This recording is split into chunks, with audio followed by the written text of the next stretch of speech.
सर्वांना ख्रिस्त येशूच्या नावामध्ये सलाम, शालोम, प्रेज द लॉर्ड, शांती असो. प्रियजन हो, आताच्या या सर्व राजकीय वातावरणामध्ये ख्रिस्ती समाज पिळवटून जात आहे आणि त्याच्यावरती अन्याय होत आहे हे आपण उघड्या डोळ्याने पाहत आहोत. आणि ख्रिस्ती समाजाला कशा प्रकारची वागणूक सध्या सत्ताधारी देत आहेत हे पण आम्ही पाहत आहोत. या अगोदर केव्हाच ख्रिस्ती समाज एवढा आक्रमक नव्हता. या अगोदर ख्रिस्ती समाज कधीच रस्त्यावर उतरला नव्हता, परंतु आज ख्रिस्ती समाज रस्त्यावरती उतरला आहे. हे एक प्रकारचं या देशाचं दुर्दैव आहे, कारण या देशाला सर्वोत्कृष्ट शिक्षण, सर्वोत्कृष्ट नॉलेज, सर्वोत्कृष्ट हॉस्पिटल्स, तंत्रज्ञान हे जर कोणी दिलं असेल तर ख्रिस्ती मिशनऱ्यांनी दिलेलं आहे. आणि ख्रिस्ती मिशनऱ्यांचं या भारत देशासाठी असलेलं योगदान हे फार मोठं आहे. परंतु या देशाची नेहमी ठरलेली एक दुर्दैवी गोष्ट अशी आहे की जो कोणी या देशाच्या हितार्थ काही चांगल्या गोष्टी करतो, मात्र त्याला संपवण्यात येतं, मात्र त्याला उद्ध्वस्त केल्या जातं. आणि ही संस्कृती फार पूर्वीपासून चालत आलेली आहे. जसं की बायबलमध्ये लिहिलं, बरब्बाला सोडा आणि येशूला मारा. या देशाने नेहमी हिताचं जे आहे ते नाकारलं आहे आणि जे अहित करणार आहे त्याला नेहमी नष्ट करण्याचा प्लॅन केला.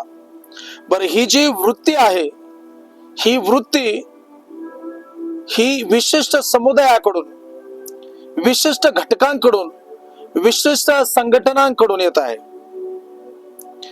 या देशाला धर्मनिरपेक्ष देश म्हटलं, या देशाला धर्मनिरपेक्ष देश म्हटलं.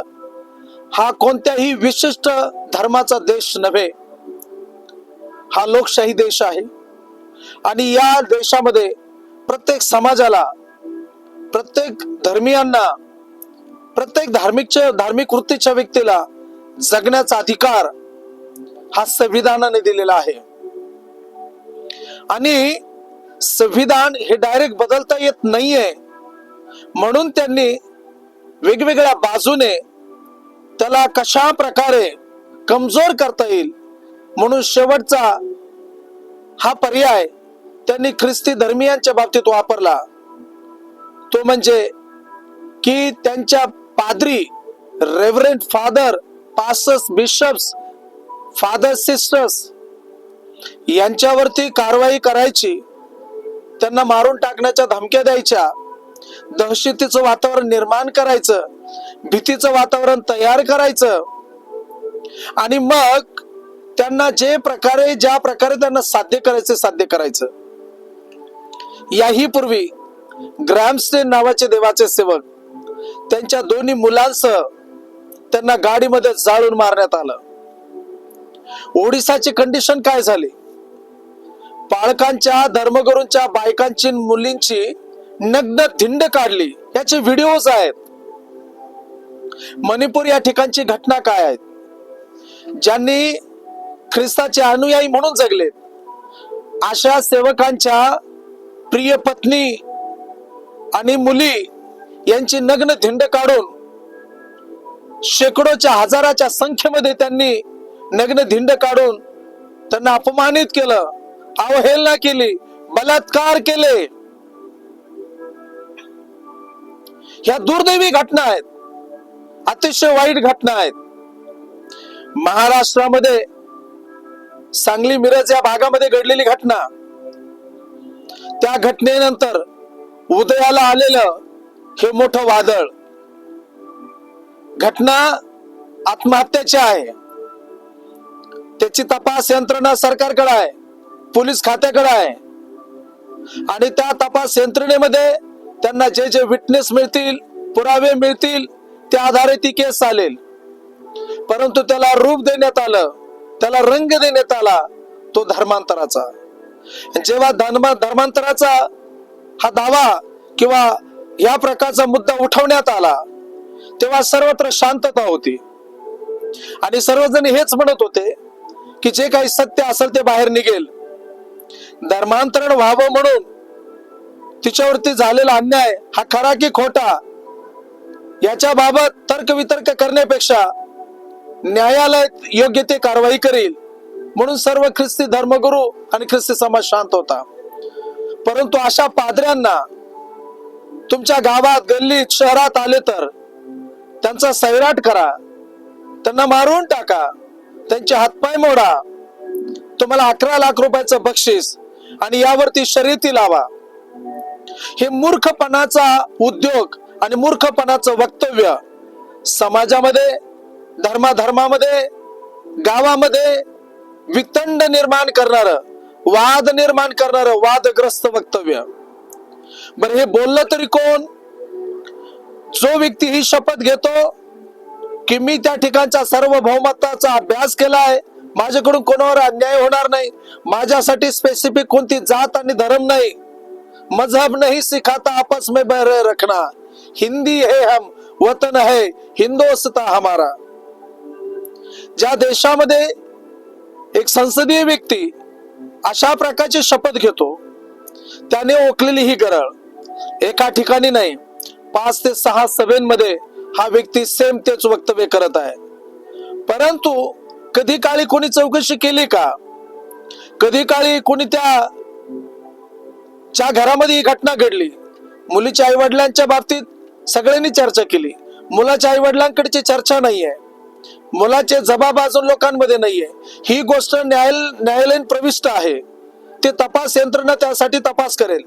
परंतु ख्रिश्चन धर्मगुरूंना मारण्याचा प्लॅन हा ज्या संविधानिक पदावर बसलेल्या व्यक्तीने केला, त्याने महाराष्ट्रामध्ये जातीय दंगली उसळण्याचा कार्यक्रम चालू ठेवला आणि त्याच्या विरोधात आम्ही जेव्हा मोर्चे बांधले, आम्ही मोर्चे करू लागलो, आम्ही निवेदन देऊ लागलो, तेव्हा आम्ही दाद मागत होतो की त्याचं आमदारकी पद रद्द व्हावं. त्याला याची जाणीव व्हावी की आपण एक आमदार व्यक्ती असताना आपल्याला असल्या प्रकारचं भाषण, अशा प्रकारचं बोलणं शोभत नाही. त्याने आत्मपरीक्षण न करता त्याने विशिष्ट मी हिंदू आहे आणि मग मी आमदार म्हणून बोलत नाही, मी हिंदू म्हणून बोलतो, अशा प्रकारचे वक्तव्य करून वेगवेगळ्या कहाण्या बनवून त्याने काही जे नासमज, ज्यांना यातलं काही माहिती नाही, असे काही टवाळखोर म्हणेल अशा तरुणांना एकत्रित करून ख्रिस्ती धर्मीयांच्या विरोधात उभं केलं. आणि पुढे जेव्हा आझाद मैदानावरची शेवटचा मोर्चा होतो, आंदोलन होतं, त्याच्या अगोदर एक दिवस पोलीस अधीक्षक त्या साहेबांच्या फेवरमध्ये जबाब देतात की आम्हाला त्यांच्यावरती कारवाई करण्यासाठी कोणत्याही प्रकारचं कारण दिसत नाही. त्यांची पाठराखण झाली आणि पाठराखण झाल्याच्या नंतर विधान भवनामध्ये, संसदेमध्ये सुरुवात झाली ती म्हणजे आता धर्मांतरण विरोधी कायदा करणे. धर्मांतरण विरोधी कायदा करणं आणि त्याच्यानंतर जनसुरक्षा कायदा, या दोन्ही कायद्याची अंमलबजावणी करण्यासाठी प्रयत्न सुरू झाला आणि त्यात ते काही अंशी सक्सेसही झाले. आता मला पुढे जाऊन काही महत्वाच्या गोष्टी तुम्हाला सांगायच्या आहेत. धर्मांतरण कायदा जेव्हा सँक्शन होतो तेव्हा आर्टिकल 25 मध्ये आम्हाला धर्म स्वातंत्र्य आहे, आम्ही कोणत्याही धर्मामध्ये जाऊ शकतो हे पण आहे. म्हणजे इथे हे सरकार आता यांची नामुष्की आहे. एकीकडे धर्म स्वीकारण्याचं स्वातंत्र्य आहे आणि दुसरीकडे आपण धर्म स्वीकारल्याच्या नंतर आमची कॅटेगरी चेंज करण्याची ताकद ते लावत आहेत. आता SC या कॅटेगरी मधून मिळालेल्या नोकऱ्या आणि ते येशू ख्रिस्ताचे फॉलोअर्स झाले, ह्या ज्या बाबी आहेत, तर 6 मे 2025 रोजी ये राजा यांची एक वास्तव कहाणी न्यायालयाने आमच्या समोर सादर केली आहे. आणि त्यामध्ये हे राजाच्या बाजूने तो निकाल लागलेला आहे की ते चर्चमध्ये जातात, प्रार्थना करतात, इवन त्यांनी बाप्तिस्मा जरी घेतलेला असला तरी तो ख्रिस्ती होऊ शकत नाही जोपर्यंत तो स्वतः कन्फेस करत नाही, कबूल करत नाही किंवा तो गॅजेट बनवत नाही, तोपर्यंत त्याने ख्रिस्ती धर्म स्वीकारला असं होत नाही. म्हणून इतरही राज्यातल्या ज्या ज्या केसेस आहेत या प्रकारे धार्मिक बाबीमध्ये लढलेल्या, त्याचाही विचार अंमलात घेतला जाईल. आणि याच्याही विरोधामध्ये ज्यांच्या नोकऱ्या, सेवा याच्यावरती गदा आणण्याचा प्लॅन होणार आहे त्यांच्यासाठी कोर्ट खुला आहे आणि आम्ही त्यांच्यासाठी लढणार आहोत. म्हणून त्यांच्या नोकऱ्या कायमस्वरूपी जातील असं काही होणार नाही. कारण ज्यावेळेस आरक्षणाचा भाग येतो, आरक्षणाचा मुद्दा येतो, ही लढाई वेगळी आहे. आता लढाई काय आहे? जनसुरक्षा कायदा आणि धर्मांतराचा कायदा. जर आम्हाला आर्टिकल 25 मध्ये दिला आहे आणि फंडामेंटल राईट्स मध्ये जर दिलेलं आहे की आम्हाला धर्म स्वीकारण्याचं स्वातंत्र्य हे संविधानाने दिलेलं आहे, धर्माबद्दल बोलणं हे स्वातंत्र्य आम्हाला संविधानाने दिलेलं आहे, हे आमचे मूलभूत हक्क नष्ट करण्यासाठी हे जरी आता संसदेमधून बोलत असतील, त्या भवनातून बोलत असतील, परंतु हे सरकार आणि चाललेल्या चर्चा ह्या गोंधळातल्या आहेत. यांना यांचा मेळ लागत नाही. ते म्हणतात आपण पुढे बघू, कमिटी बसू, पण मी तुम्हाला सांगतो 7 केसेस न्यायप्रविष्ट आहेत. जर त्यांच्याकडून होऊ शकलं नाही, उच्च न्यायालयामध्ये जर ह्या प्रकारच्या याचिका दाखल असताना ते न्यायप्रविष्ट आहेत, तुम्ही अचानक काय करणार आहे? पण असं म्हणतात ना, सत्य पुढे शहाणपण चालत नाही. ते तुम्ही आहात. तुम्हाला असं वाटतं मी रिच म्याव, तुम्हाला असं वाटतं माझाच लाला आहे. पण लक्षात ठेवा, या सर्व गोष्टीतून ख्रिस्ती समाजाचं नुकसान कधी काहीच होणार नाही. आणि त्याचं नुकसान करायला आलेला व्यक्तीही तो नुकसानीतच जाणार आहे. कारण जो खड्डा खोदतो दुसऱ्यांसाठी, तो अगोदर त्यामध्ये पडतो.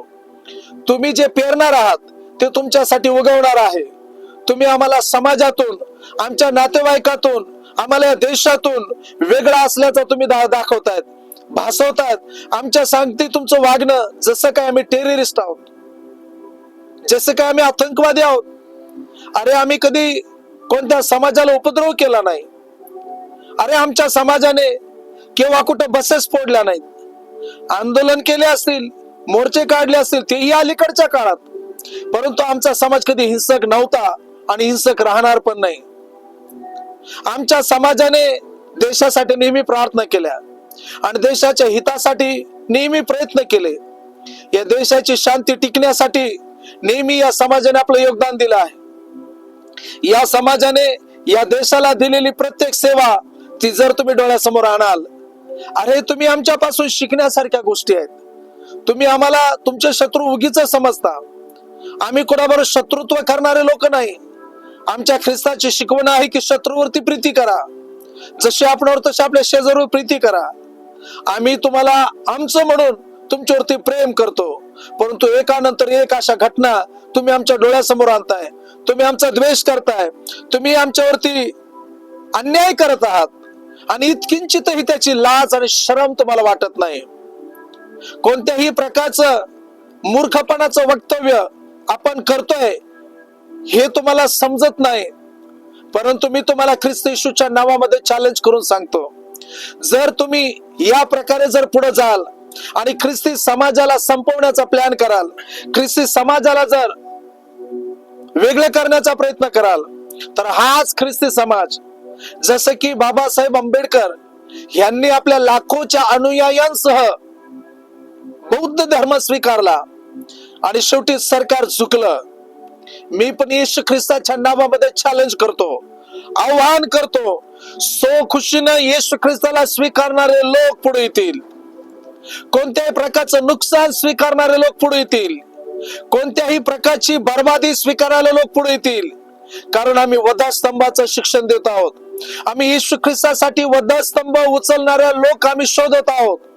आणि आमचे लोक जेव्हा उभे राहतील, मी तुम्हाला खरं सांगतो, त्या दिवशी स्वर्ग आणि पृथ्वी यावरती अद्भुते घडलेले असतील. आणि आम्ही घाबरणार नाही, आम्ही संपणार पण नाही. कारण आमची आयुष्याची दोरी ज्याच्या हातात आहे तो जिवंत देव आहे. म्हणून आज मी महत्वाची गोष्ट सांगेन, SC आणि ST या लोकांची जी कामे आहेत, त्यांच्या ज्या नोकऱ्या आहेत, त्या नोकऱ्या अबाधित राहतील, त्याच्यासाठी आपण हायकोर्टामध्ये याचिका दाखल करू, त्यासाठी आपण सुप्रीम कोर्टामध्ये जाऊ. काळजी करू नका. जर सिखांनी जर वेगळं होऊन जर नव सिख म्हणून त्यांना आरक्षण मिळालं, बुद्धांनी जर नव बुद्ध म्हणून जर त्यांना आरक्षण मिळालं आहे, तर आम्ही ख्रिश्चन आहोत, आमच्यासाठी कुठं ना कुठे एका कोपऱ्याला जागा निर्माण होईलच. आणि आरक्षणासाठी तर आम्हाला माहितीये की कोण कोण रस्त्यावरती आलं आणि त्यांनी आरक्षण मिळण्यासाठी किती प्रकारे प्रयत्न केला, परंतु त्यांच्या सगळ्या प्रयत्नांना कसं हाणून पाडण्यात आलं. आरक्षण हे आमच्या हक्काचं आहे, ते कोणाच्या बापाचं नाही आणि ते भीक पण नाहीये. आणि म्हणून आता वेळ आलेली आहे की ख्रिस्ती समाजाने जागृत व्हायचं आहे. काळजी करायचं नाही, घाबरायचं नाही. लवकरच आपण या सरकारला झुकवल्याशिवाय राहणार नाही. आणि माझं आव्हान आहे येशू ख्रिस्ताच्या नावामध्ये, काळजी करू नका, काळजी करू नका, हिम्मत सोडू नका. तुम्हाला माहितीये आमच्यासाठी अस्मितेचा भाग बनलेला पंडिता रमाबाई मुक्ती मिशन, ह्याची देखील परवानगी रद्द करण्यासाठी सातत्याने प्रयत्न होत आहेत. वेगवेगळे नामांकित चर्चेस ताब्यामध्ये घेण्यासाठी प्रयत्न केले जात आहेत. आमच्या ज्या मिशनरी प्रॉपर्टीज आहेत त्या प्रॉपर्ट्यांवरती यांचा डोळा आहे. अरे इतकी घाणेरडी यांची वृत्ती आहे, इतकी घाण यांची विचारसरणी आहे की यांना मिशनची जागा पाहिजे, मिशनचं शिक्षण पाहिजे, मिशन मध्ये त्यांना नॉलेज पाहिजे, मिशनचे हॉस्पिटल पाहिजे. हे सर्व प्रकारे ख्रिश्चन मिशनऱ्यांकडून सर्व सुख सुविधा घेणार, फक्त यांना ख्रिस्त नको आहे. अरे एवढ्या प्रकारचे वाईट आणि खराब तुमचे विचार असतील तर आमचा देव आमच्यासाठी व्यवस्था करेल नक्कीच. पण लोकशाहीच्या देशामध्ये आम्ही जगत असताना आम्हाला संविधानिक पद्धतीनं जी पण लढाई लढायची वेळ येईल, आम्ही ते लढल्याशिवाय राहणार नाही. मग कुणी आमच्या सोबत असेल किंवा आमच्या सोबत नसेलही, जे आमच्या सोबत येतील आम्ही त्यांच्यासह किंवा नसतील त्यांच्याशिवायही आम्ही पुढे जाऊ आणि आमच्या समाजाला न्याय मिळेल यासाठी आम्ही शेवटपर्यंत प्रयत्न करत राहू. आणि विजय देणं आमच्या देवाच्या हातात आहे.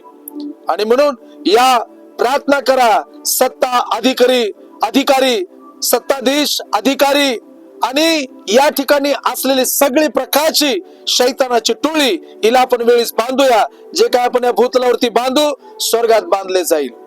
आपण येशू ख्रिस्ताच्या नावामध्ये आपल्या लोकांच्या विरोधात उठलेलं वादळ प्रार्थनेच्या द्वारे बांधू आणि संविधानाच्या द्वारे आपण या भारत देशातील आमचं स्वातंत्र्य, आमचे फंडामेंटल राईट्स, आम्हाला मिळालेले अधिकार आम्ही मिळवूनच घेऊ. यामध्ये मागे हटणार नाही. हिम्मत सोडू नका. प्रभू येशू आपल्या बरोबर आहे. आमेन. Praise the Lord.